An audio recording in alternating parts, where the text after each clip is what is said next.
Die goeie nuus is, jou stem is nie weg nie. Dit wag om weer gehoor te word. Eerstens, natuurlik gebed. Hy het jou stem gegee en hy sal jou help om dit weer terug te neem. Tweedens, kan jy kuns probeer.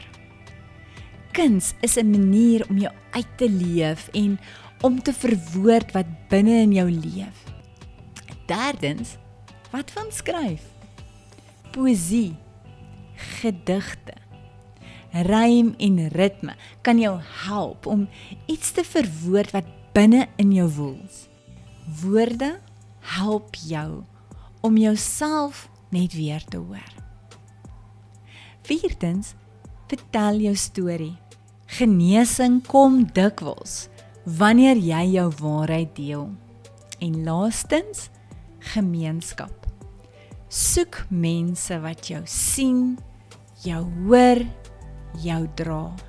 Om jou stem terug te kry, is nie net 'n proses nie, dis 'n heilige reis. 'n Reis van herstel, herontdekking en herlewing. Die Here fluister, ek het jou geroep, jy is myne. Hou daaraan vas.